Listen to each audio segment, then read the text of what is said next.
Firstly, Emma, thanks for joining me for this discussion. So just by way of a brief introduction to anyone that's watching and listening to this, is Emma, head of strategy in Deloitte as a management consultant, then moved on to a similar role but with Meta, looking after the whole of the APAC region and working very closely with all the tech consultants to try and change and transform customer experience, but ultimately led to a perspective on innovation within that context. So as far as I'm concerned, the perfect person to talk about what's going on in the world today with a bit more, I guess, consequence and foresight than I think a lot of the conversation tends to be very tactical. So I'm hoping we can have a broader, maybe more philosophical discussion as well around that. Thanks, Ollie. I'm really looking forward to it.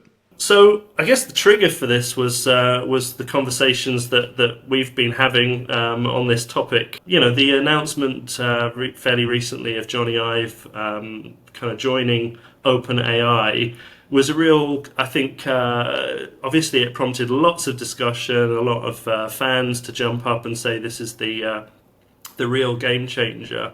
But you know, Jony Ive also comes with a certain history.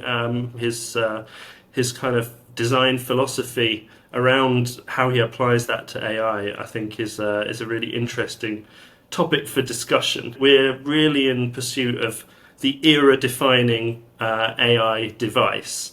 And a big part of what people like Jony Ive has been a champion for is invisible technology. And what I'd like to discuss is that a good approach for something as advanced and intelligent, frankly, as AI. So I kind of wonder from this, looking at how embedded AI could be, is Jony Ive and his faithful really the saviors that we need? If you look at it historically, think of the years leading up to the iPhone. So 97 to 2007, right? I remember we all had flip phones, we had Nokia phones, and it was starting to get more sophisticated.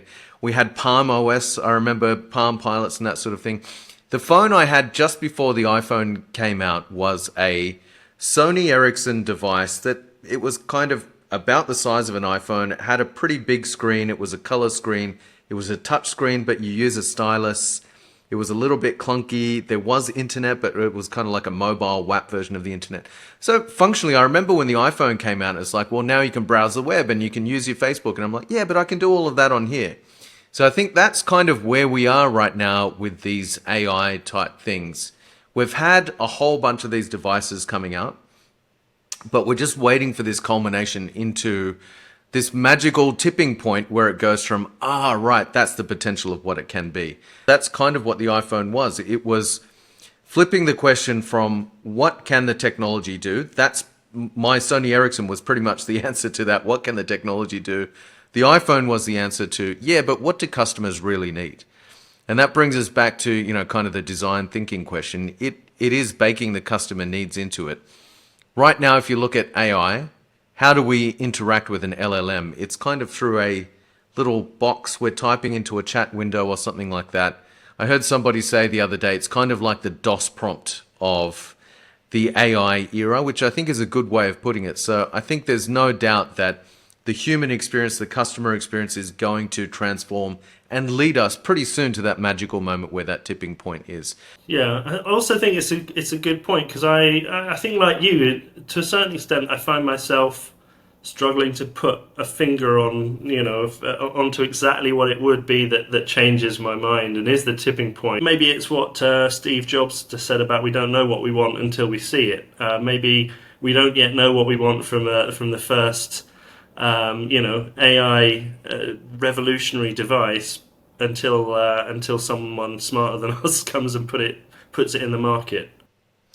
Well, and this is where the design process becomes really important. I kind of hate it when people say, yeah, if I ask customers what they want, they'd ask for faster horses, that sort of thing.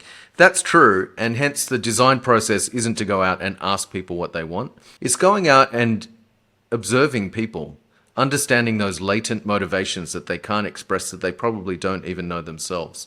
I think we're starting to see the beginning of it. We've spent the last, how long, 20, 30 years staring at a black rectangle in our hands. As an interface, eyeballs and thumbs and looking at a black rectangle has been a great interface. What we're starting to see is, well, we've already got smart watches, we've got smart rings, we're getting smart headphones, we're starting a foray into smart glasses. We're starting to see this sort of splintering of devices, which to me, again, I go back to in the years leading up to that first iPhone, that's kind of what we saw, was a splintering of somebody's exploring touch interface, somebody's exploring mobile web. It's when somebody really comes along and understands, here's the really important part from all of those, takes the right ingredients and puts it together. And I genuinely believe there is a design process involved in that, which is understanding customer needs, but maybe that's a good segue into design thinking as the process. Is that the process? It's what led to some of the great breakthroughs of the last generation, but I don't know if that's going to stand up in the world of AI. Maybe the needs are more complex this time around. Yeah, I mean, it's a question mark, but I also wonder, at the moment it feels like it are a lot of the AI tools out there even doing design thinking in the first place. I don't know, it felt like there'd be more misses than hits, so it feels, I mean, I don't know whether you agree with this, but that perhaps there's just too much opportunism at the moment rather than actual design when you look at how AI devices have been launched into the market so far. It's only been 24 months that everybody's gone AI crazy, so we're still very, very early in this game. The fact that there is so much investment, I mean, $6.5 billion from OpenAI, that's a big bet from their board on design, essentially. I think that is a pretty compelling bet that other companies are going to follow suit on to say, okay, well, the technology is there now, or mostly there. How do we now make it a consumable product? I come back to the point that if we consider what today's internet looks like and how design thinking was supposed to contribute to that, do you still think it's fit for purpose? Looking at what's around us now, also looking a little bit ahead in your crystal ball, what are your feelings on that? I would be shocked if the godfathers of design were gazing into their crystal ball and saying, you know what? The great human experience is going to be sitting with your neck bent down and scrolling endlessly like that. I would be highly surprised if that's what their initial vision was. We saw the same thing with Agile, right? Agile started with a great manifesto, and then every consulting firm came along and said, well, we can turn that into a sellable process. There's a step 1, there's a step 2, there's a step 3. Turn it into this Agile playbook. Now you walk into any bank in the world, they're running Scrum training and all these sorts of things. They've taken this great philosophy, which was around, let's get back to productivity, and in a weird way, they've turned it into the antithesis of what it was. I think in many ways, design thinking in the modern internet, as you point out, has gone the other way around, which is around, we hear terms like black hat UX. I experience it all the time. These things that are designed to trick the user into doing things that are commercially viable for the company, as opposed to things that are lovable for the consumer. So I think we've kind of come full circle on that, and it's time for, in the era of AI, hopefully that's an opportunity for rebirth and, again, putting human needs, customer needs at the heart rather than just the corporate agenda. Well, I think, as you said, of that sort of antithesis of what it started up to be, is I think there are just too many examples that we see now of the way in which that kind of design philosophy, and coming back to invisibility and frictionless, has led to some pretty unsavory outcomes that I don't think people are sort of willing to acknowledge universally. There's so many examples now of that. I think as a lack of taking responsibility, I would say endless scrolling, frictionless. I think a lot of aspects of gamification, gamification of your investment app seems like two things that should really be in complete conflict of interest when it comes to responsibility. I remember driving around San Francisco one time. There's a taxi driver who's driving me around. He's hardly looking at the road because he's scrolling on his Robinhood app as he's driving me around. And I kind of friendly suggested maybe he should look at the road. And he's like, this investing thing keeps me interested because I get bored driving a car around all day. That's not a very responsible use of design in my books. And that is kind of where, as the great Dan Pink once said, when the profit motive becomes unmoored from the purpose motive, bad things happen. And as each technology goes on that march towards invisibility, there is, we're seeing it with social media right now. Social media started with the great promise of great customer experience, the ability to connect with your friends and increase human connection. Now where we end up, I don't know, I don't really use social media anymore, but it's kind of depressing if you ever open up your Facebook app or something like that, and what you see is very far from that original promise. So I do feel, in terms of, let's do away with the process, which has led us into this territory. Let's get back to the philosophies. If we can find people who really truly believe in those philosophies of putting human needs, baking those into the products and services that we use in the era of AI. I have great hope that people like Jony Ive and some of the originators of that design practice hopefully will reignite a renaissance of that kind of philosophy. There will be a battle, no doubt, 10 years from now where we have the endless scroll version of AI going on and we'll be having the same conversation. But for the time being, I think right now here in 2025, there is an opportunity for reinvention. And it's on companies to understand that, doing well and doing good don't need to be two separate things. In fact, doing the right thing can actually be the best thing for business as well. Yeah. Yeah, I'm going to be very interested to see, I'm really hoping at some point soon that, Jony Ive will come out with a clear statement of intent as to, how his outlook has changed. Because if he does follow the same design philosophy that he took with the smartphone and iPhone of invisible technology, I feel that's a sort of being stuck in an old philosophy rather than really being willing to now, I think, understand we're in a moment of revolution, I think, but also there is a huge amount of responsibility, and it would be great to see more people be a champion for responsibility and great design. You obviously you've worked with and design thinking pretty intimately. How do you think you would change? Firstly, you think the process needs to change. Are there any other factors of sort of saying design thinking 2.0 or completely different thinking 1.0? Everybody combines lean startup with design thinking, with agile, with all of these things have become just this big mishmash of how you do product design in the modern era. I think a slight unpacking of that would be really interesting. Moving away from MVP type thinking, I think now with the rise of vibe coding, we're going to see, the ability to prototype and to develop something like an MVP is going to be something you do at the snap of a finger. I was literally having a conversation at a cafe the other day with a friend about a business idea that I'm working on. As we were having a conversation, he mocked up a prototype of the very idea that we were talking about. As we start to see more and more people using these tools, I think those old ways of thinking around rapid prototyping, etc., are going to go away. And so therefore, it will necessitate a new methodology. And I'm deliberately avoiding that word process because I don't know that process is the solution. I think that's what got us into the problem. Turning a philosophy and a methodology into a process isn't always the way. Not everything needs to be a paint by numbers, step 1, step 2. This is where expertise comes in. And this is where we do need some of those purists, some of those people with an uncompromising vision to come in and say, look, here is what we're trying to achieve. However we get to that, whatever the process is to get to that, we will adapt and we will be flexible on that. But what doesn't compromise is what we're trying to achieve, which is the best possible human experience, and the technology and the process and everything else can play catch up to that. I think empathy is the most powerful part of design thinking, and that is the thing that is most likely to drive a really successful process through all the steps. Most people skip empathy because it's the hardest part to invest the time.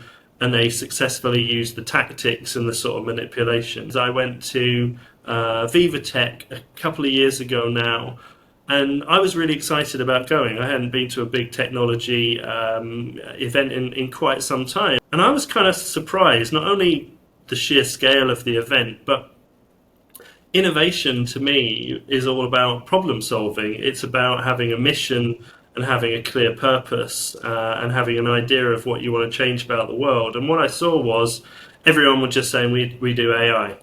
And half the time I didn't know what it was for. It just felt like we've injected AI into this thing. We've come up with a platform to do that thing. And I found very few examples as I walked around of things that I felt like, this is innovation. This is someone that actually is trying to do something to disrupt the market rather than just opportunism. So I really found that kind of shocking that what I thought would be a much more invigorating innovation space just felt like everyone doing growth at all costs, everyone doing fake it till you make it, not enough people saying, how are we, being responsible for amazing products? And I don't think that's an uncommon thing. We see this dichotomy with a lot of emerging technologies, right? Look at crypto. I think if you ask any intelligent person, they will agree there is a use case in the future for cryptocurrency to legitimately replace fiat currencies, etc., right? But in the meantime, what do we have? We have meme coins and these sort of things, which are a trading vehicle. They're a hype machine. Before that, we had NFT. Before that, we had metaverse. Before that, we had something else. Every couple of years, along comes this new thing, which is a hype train for investment. We're definitely seeing that in AI right now. But you talked about devices.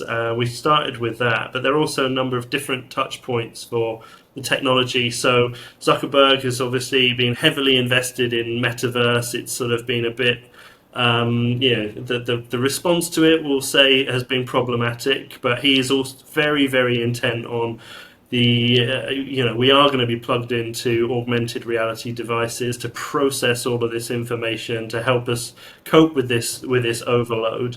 So, what are your feelings on that vision for the future of experience and also ownership to a certain extent? There is a validity to that.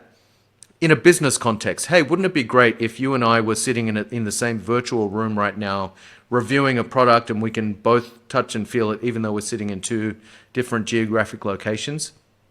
Great use case. But let's not forget that these are also the same companies that started with great use cases, and now we've ended up where there are genocides, there is teen suicide, there are many, many negative effects coming from that, again, because of the profit motives of these companies. I think we need to be really careful. And I think we also need to understand that governments and regulators won't be able to control this anymore. It is absolutely in the hands of the technology companies. And so the concept of AI ethics, I think, will be one of the most important ones to come up over the next 10 years. I'm with you. I mean, the idea of having, a sort of useful technologies that with a pretty decent use case that are augmenting the world around you and helping to cross over geographical barriers or whatever it is. Frankly, I think that's a really interesting way of thinking about having AI essentially in your ear at all times. It makes sense to me. I think the part that you touched on of sort of ethics that is a worry. Companies are in charge of AI rollout around the world, and we're just not going to regulate for that. We're not going to think about the consequences. We're just going to race. And I find that part really scary because I think that institutions and private interests have always worked actually very well as a kind of like bit of a braking force without breaking the pace. I'm a big fan of running really fast, but first you've got to make sure you're running in the right direction. Yes. Yeah, you've got to at least be able to see far enough ahead to know you're not running at a wall or something like that. Yes, I agree.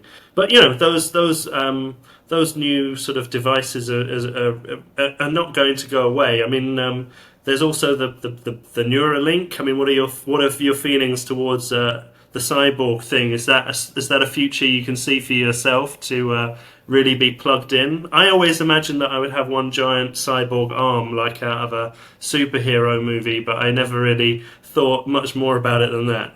When I fantasize about it, I was thinking about the cyborg brain more than the cyborg arms. So the concept of a Neuralink to me, I think, firstly, I think it's inevitable.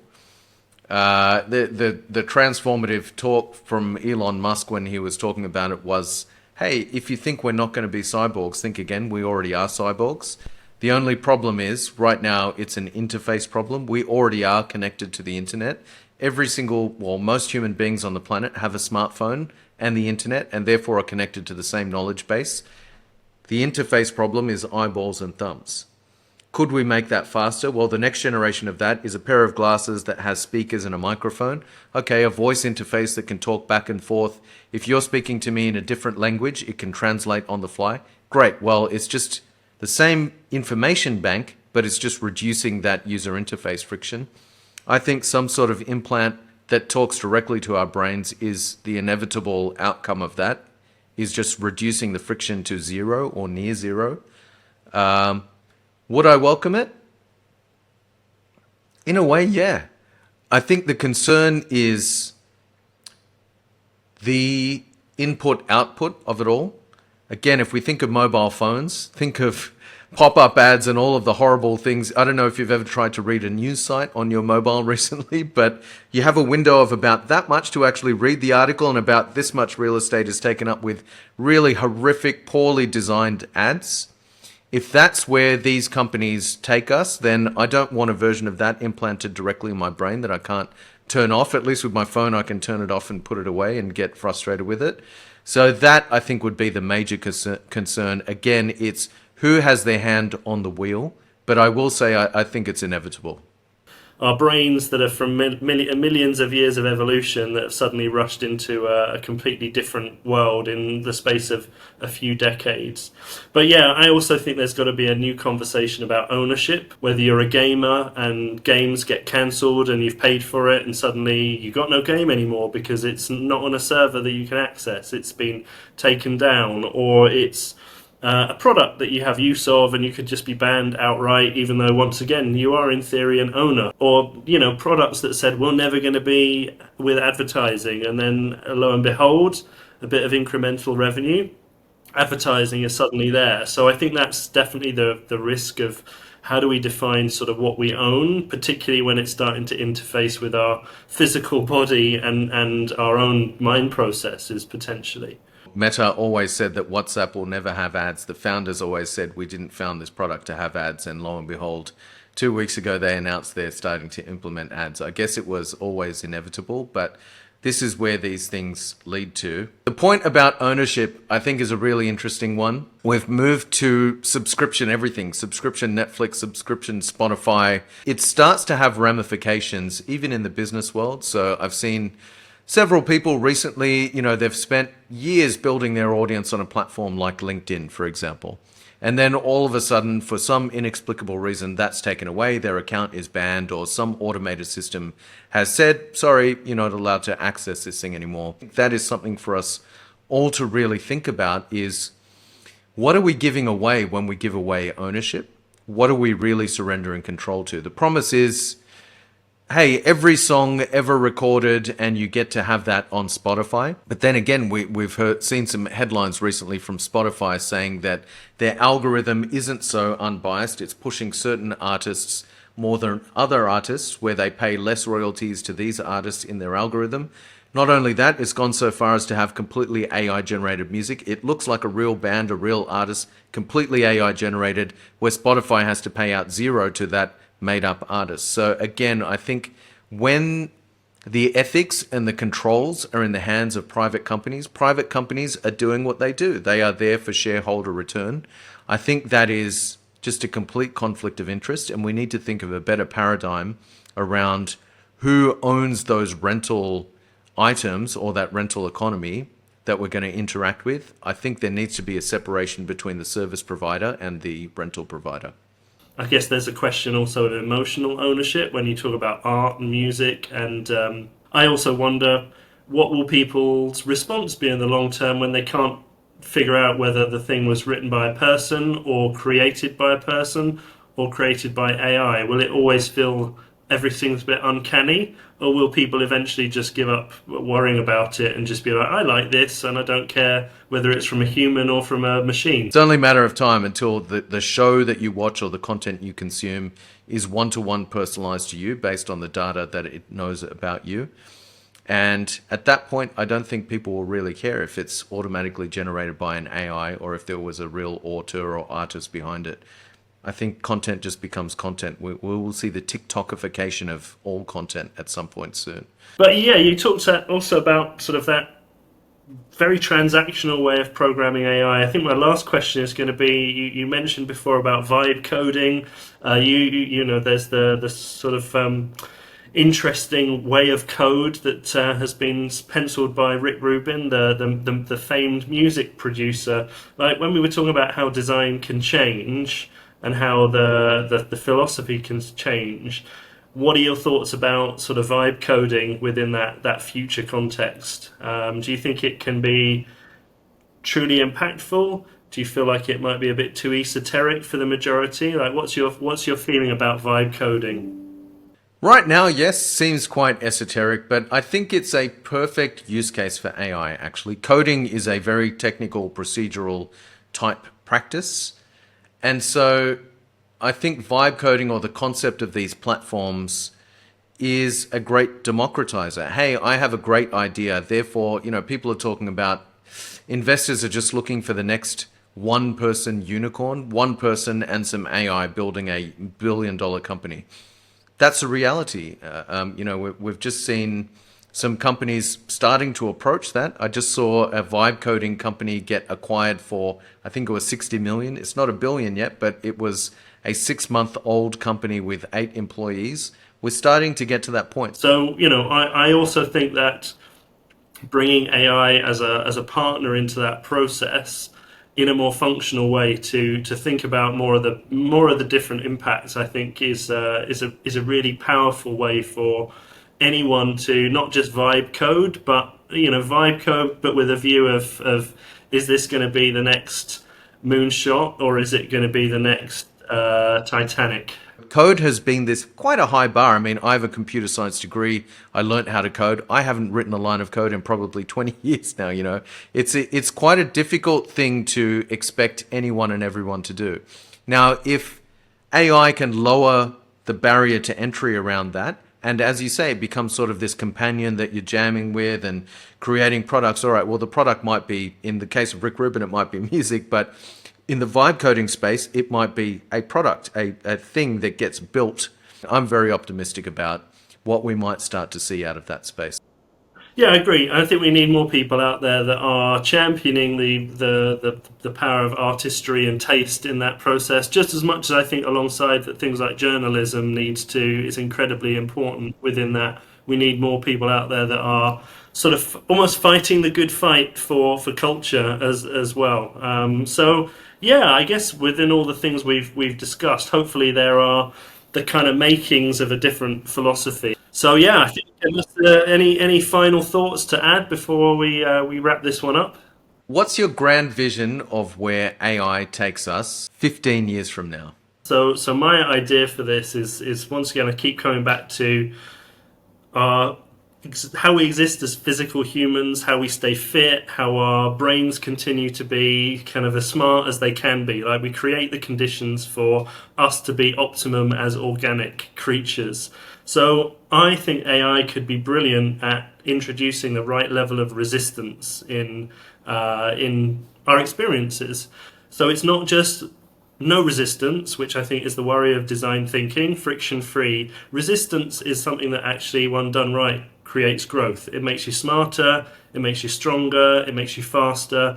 You can't do that if there's no resistance. It's like WALL-E at the end when they find the human race and they're floating around and they're all rather pudgy. It's that worry. So for me, I think AI could actually be a brilliant coach. It could be a brilliant health advisor. It could be an advisor for teaching and education, and it could be giving those things to someone that's sitting in a class or in a home in Africa just as much as it is someone sitting in a condo in Singapore or Seattle. So I think that way that AI can not just take away all the resistance from life, but actually have intelligently apply it.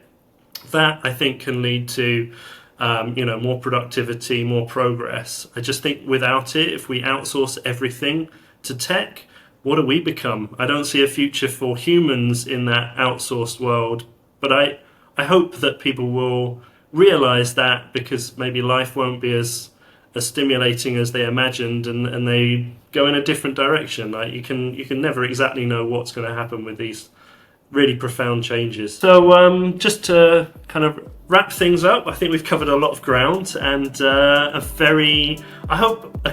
felt like it was a good, practical, as well as a little bit more philosophical view of what's going on, which is great, and I really appreciate that. I really liked your summation of how certain technologies become invisible. You remove all the friction. But in the right places, I do agree that what humanity needs in certain places is more friction, more resistance in order to challenge us and stretch us. And ultimately, that's going to help us be more human. Oh, well, let's wrap things up there. Thank you very much for your time, Emma. It's been great. Thanks, Ollie. Really enjoyed it, mate.